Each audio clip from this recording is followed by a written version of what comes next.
السلام علیکم ورحمۃ اللہ وبرکاتہ۔ نحمدہ صلی اللہ رسولہ الکریم، اما بعد۔ میری پیاری سوشل میڈیا فیملی، میں ٹھیک ہوں الحمدللہ، آپ بھی ٹھیک ہوں گے انشاءاللہ۔ آج اپنی ویڈیو میں بات کروں گی میں مسافر، یعنی کہ جب ہم سفر کی حالت میں ہوتے ہیں اس وقت نماز کیسے ادا کریں گے۔ سفر کا مطلب اقامت کی جگہ کو چھوڑنا ہے۔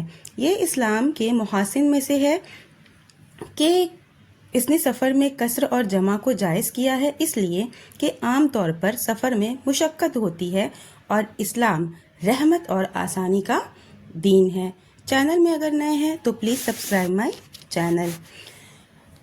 یعلی بن امیہ کہتے ہیں کہ میں نے حضرت عمر بن خطاب رضی اللہ عنہ سے اس آیت کریمہ کے بارے میں کہا۔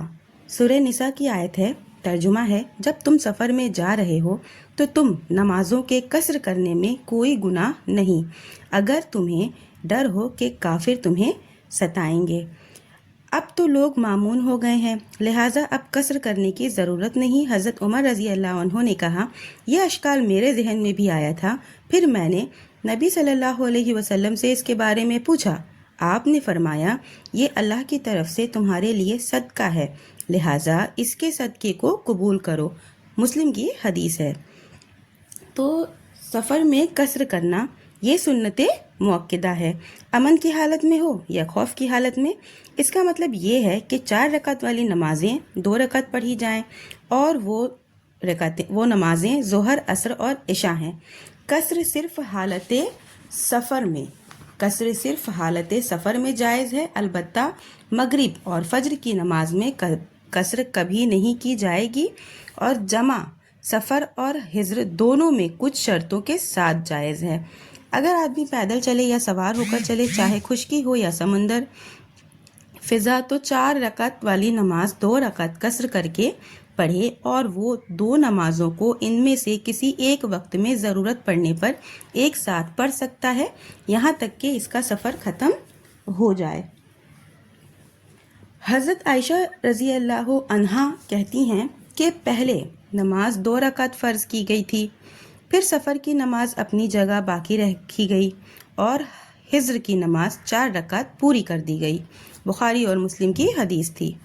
مسافر قصر اور جمع اس وقت شروع کرے جب اپنی بستی کی آبادی چھوڑ دے، اور سفر میں مسافت کی کوئی حد مقرر نہیں کی گئی ہے، اس میں عرف عام کے اعتبار کیا جائے گا۔ آدمی جب سفر کر کے اور متعلق اقامت کی نیت نہ کی ہو تو وہ مسافر کہلائے گا، اور اس کے اوپر سفر کے احکام منطبق ہوں گے یہاں تک کہ وہ اپنے شہر لوٹ آئے۔ سفر میں قصر کرنا سنت ہے، اور جس کو بھی سفر کا نام دیا جائے اس میں قصر کی جا سکتی ہے، لیکن اگر پوری نماز پڑھی ہے تو اس کی نماز صحیح ہوگی۔ اگر مسافر مقیم کے پیچھے نماز پڑھے تو وہ پوری نماز پڑھے، اور اگر مقیم مسافر کے پیچھے نماز پڑھے تو سنت یہ ہے کہ مسافر قصر کرے اور مقیم پر سلام پھیرنے کے بعد پوری نماز پڑھنا واجب ہے۔ سنت یہ ہے کہ جب مسافر مقیم کو ان کے شہر میں نماز پڑھائے تو 2 رکعت نماز پڑھائے، پھر ان سے کہے کہ اپنی نمازیں پوری کر لو، اس لیے کہ ہم مسافر ہیں۔ سنت یہ ہے کہ سفر میں سنت مؤکدہ نہ پڑھی جائے، البتہ تہجد، وتر اور فجر کی سنتیں پڑھی جائیں۔ مطلقاً نفل نمازیں سفر اور حضر میں مشروع ہیں، اسی طرح سے اسباب والی نماز بھی مشروع ہیں، جیسے تحیۃ الوضو، طواف کی سنت، تحیۃ المسجد، چاشت کی نماز وغیرہ۔ 5 نمازوں کے بعد اذکار مردوں اور عورتوں کے لیے حضر اور سفر دونوں میں سنت ہیں۔ پائلٹ کا کار یا کشتی یا ٹرین چلانے والے جو ہمیشہ سفر میں رہتے ہیں وہ سفر کی رخصت سے فائدہ اٹھا سکتے ہیں، جیسے قصر، جمع، روزہ نہ رکھنا اور موزوں پر مسح کرنا وغیرہ۔ مسافر جب اپنے شہر واپس آئے تو وہ پہلے مسجد میں جائے اور 2 رکعت نماز پڑھے۔ قصر میں جگہ کا اعتبار ہوگا، نہ کہ وقت کا۔ اگزامپل ہے، اگر مسافر حالت حضر میں کوئی نماز بھول گیا اور اس کو وہ نماز حالت سفر میں یاد آئے تو وہ قصر کے ساتھ پڑھے۔ اگر قصر کی نماز حالت حضر میں یاد آئے تو وہ اسے پوری پڑھے، اور اگر حالت حضر میں نماز کا وقت ہو گیا ہے پھر اس نے سفر کیا تو وہ اس وقت کی نماز کو قصر کے ساتھ پڑھے گا۔ اگر مسافر کو کنارے پر پڑھے اور اس کی نیت اقامت کی نہ رہی ہو یا کسی ضرورت کو پوری کرنے کے لیے مطلقاً اقامت کی نیت کے کیے بغیر ٹھہر گیا ہو تو وہ قصر کے ساتھ نماز پڑھ سکتا ہے، اگرچہ مدت لمبی ہو جائے۔ جب نماز کا وقت ہو جائے پھر وہ سفر کرے تو نماز کو قصر جمع کے ساتھ پڑھے، اور اگر حالت سفر میں کسی نماز کا وقت ہو گیا ہو پھر وہ اپنے شہر میں داخل ہو تو پوری نماز پڑھے، اور اس میں جمع و قصر نہیں ہے۔ اگر جہاز میں ہو اور نماز کی جگہ نہ ملے تو اپنی جگہ پر کھڑا ہو کر قبلے کی طرف منہ کر کے نماز پڑھ لے، اور رکوع کے لیے جس طرح ہو سکے اشارہ کرے، پھر کرسی پر بیٹھ جائے، پھر اسی طرح ہو سکے سجدہ کے لیے اشارہ کرے۔ جو شخص مکہ وغیرہ کا سفر کرے تو امام کے پیچھے پوری نماز پڑھے، اور اگر امام کے ساتھ نماز نہ ملے تو سنت یہ ہے کہ وہ قصر کے ساتھ نماز پڑھے۔ اور جو شخص سفر کرے اور کسی گاؤں سے گزرے اور اذان یا اقامت کی آواز سنے اور نماز نہ پڑھی ہو تو اگر چاہے تو اتر جائے اور جماعت کے ساتھ نماز پڑھ لے، اگر چاہے تو اپنا سفر جاری کرے۔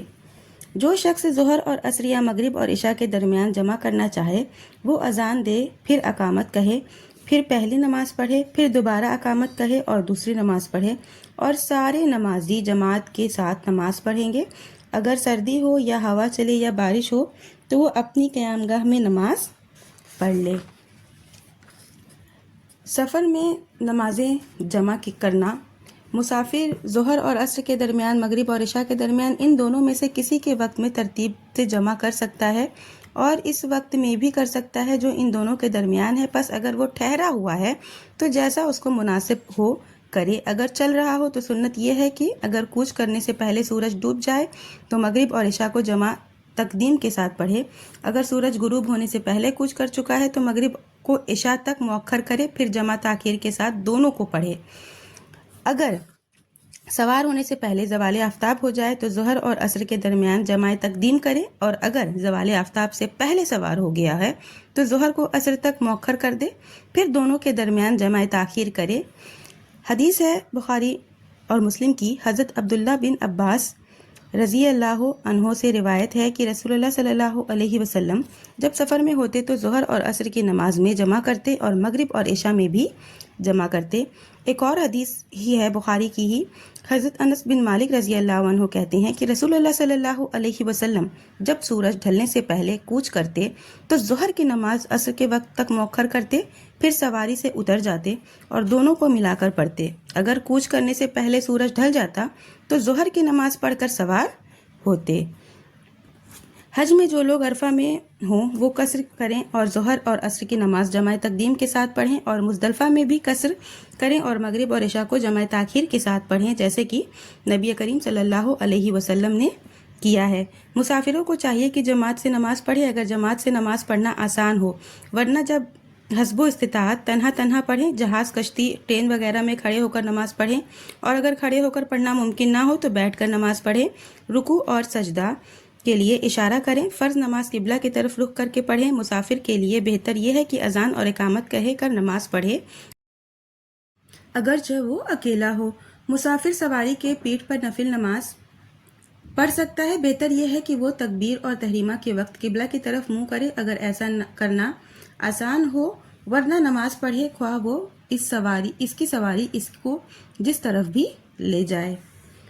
ہجر میں جمع، حالت ہجر میں بھی ظہر اور عصر یا مغرب اور عشاء کو ایک ساتھ پڑھنا بعض حالت میں جائز ہے، جیسے کہ مریض کے لیے الگ الگ نماز پڑھنے میں دشواری ہوتی ہے، یا سخت بارش والی یا بہت ٹھنڈی رات ہو، یا کیچڑ ہو یا تیز ہوا چل رہی ہو۔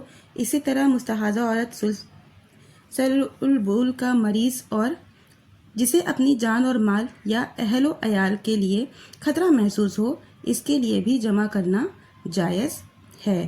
تو یہ تھی مسافر کی نماز، جس میں وہ کس طرح سے جمع کرے گا، کس حالت میں کس طرح سے پڑھے گا، آپ کو ڈیٹیلز میں میں نے بتائی ہوں حدیث اور قرآن کے حوالے کے ساتھ۔ ویڈیو اگر پسند آئی تو لائک ضرور کریے گا۔ آخر میں اللہ تعالیٰ سے دعا کرتی ہوں کہ یا اللہ تعالیٰ ہم تمام مومن مسلمانوں کو زیادہ سے زیادہ نیک عمل کرنے کی توفیق دے، کتاب و سنت پر چلنے کی توفیق دے، آمین۔ وآخر الدعوانا ان الحمدللہ رب العالمین۔ ملتے ہیں نیکسٹ ویڈیو میں۔ وعلیکم السلام ورحمۃ اللہ وبرکاتہ۔